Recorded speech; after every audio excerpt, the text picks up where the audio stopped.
gratitude is very important. Gratitude towards your mother, towards your father, towards the milkman who supplies you milk, or the driver, auto driver who takes you around. You should not say, okay, I paid him money and therefore there's nothing. It's not like that.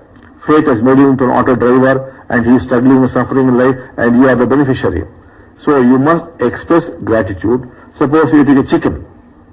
You eat some chicken biryani. Then you must say thanks to the chicken whose body you are consuming for your own enjoyment and for your own health. So gratitude must be there always towards all things. That will also change the program. And the third thing is, very often you must check out what is your emotion. Many people are emotionally stuck. As young people, you may have a boyfriend or a girlfriend who might ditch you and you get emotionally stuck. Or to some other trauma, you could be emotionally stuck. Oneness does not aim at making you religious people. It aims at making you spiritual people. Thank you, Bhagwan. In one of the daily teaching, it is said, the speed at which one's desires are granted depends on one's relationship. When one's relationships are in order, receiving grace becomes very easy. Can the Lord elaborate on it, Bhagwan? Thank you, Bhagwan. So, the most important thing in life is to put your relationships in order. Now, all of you are controlled by a program. That program, the first step is past lives. The second step is the moment of conception. And the third step is whatever happened while you were in your mother's womb. And the fourth step is the delivery, whether it was a cesarean delivery or a forceps. So if the youth could be properly guided, if the youth would develop a vision for themselves, then the nation is taken care of. If you do not have a vision, you are lost. An individual or a family or a nation without a vision is doomed. So it's most important that you start working on your vision, whatever that vision is. Once the vision is fixed and it enters your unconscious, all things would begin to happen. Thank you very much, Bhagwan. Why is it important for the youth to become spiritual and God realized, Bhagwan? See, at this stage in your life, to become spiritual or to get connection with God is not for spirituality's sake or for God's sake, no. We want to make use of spirituality, we want to make use of God for your benefit, like health, wealth, relationship, success. For that we want to make use of spirituality. For that we want to make use of God, and God does not mind that.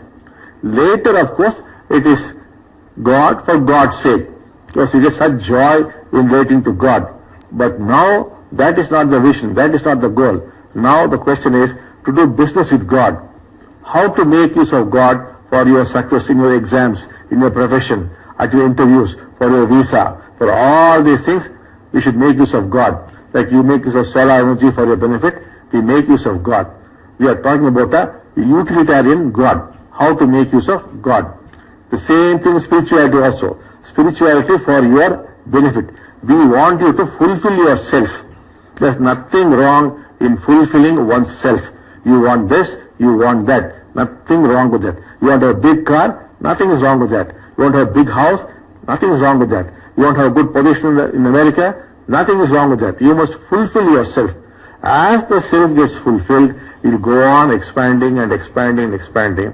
And finally it becomes such a big self that you are concerned about all of humanity, all of the earth and everything. It happens to you naturally. But you must start by fulfilling yourself, trying to get the education you want, getting very good marks, getting a good job, getting the kind of girlfriend you want or the boyfriend you want. All the things you must be able to get. And you can get it if you reprogram yourselves. And if you do that, you'll get fulfilled. That's the first step to growth. That will lead to transformation, to freedom, to awakening, and to God realization.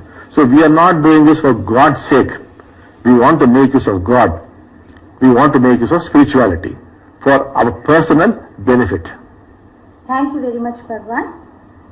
Bhagwan, as we all know, our planet is going through a serious crisis, global warming. How can we contribute in saving this planet, Bhagwan? Yes, as things stand, we seem to have crossed the danger mark, which means we are heading for doom. That seems to be the current scenario. According to most scientists, we have crossed the danger mark. So as the carbon dioxide levels are going up, we are heading for doom. And we seem to have crossed the danger limit. And we seem to be going down very fast. However, one believes that all these climatic changes and the environmental changes could be reversed by an inner change. If large sections of humanity would undergo an inner change in consciousness, we can indirectly control all these things. So there is still hope, and we believe that the youth could achieve this transformation and bring about this change. Because nations are fighting among themselves, nobody is prepared to make those changes. The only thing is we have to resort to the power of consciousness to bring about these changes. Thank you very much, Bhagwan. Bhagwan, all the youths are eagerly waiting to listen. Any message from the Lord for them, Bhagwan? The message is, from 2015, India is going to take off in a very big way. Therefore, accordingly, position yourselves by developing your vision. Let it get merged with India's vision, and then you will fly. And India is headed to become one of the world's most powerful nations. I'm not talking militarily or this or that, but economically and in many other ways, there's going to be tremendous breakthroughs in science and technology, many new innovations. Indians are going to come up with a lot of breakthroughs, and India is going to take off. So position yourselves, and all our blessings are for that. So you must be focused on changing your program. And how will you check it out? Watch your relationships. If something is wrong, the program is not okay. Watch your emotion. Which break down emotion, the program is not okay. Keep shifting your emotions. Keep focusing on gratitude and on your relationships. The program will change, and you're correctly poised to take off. You're very lucky people indeed. Thank you very much for this wonderful darshan, Bhagwan.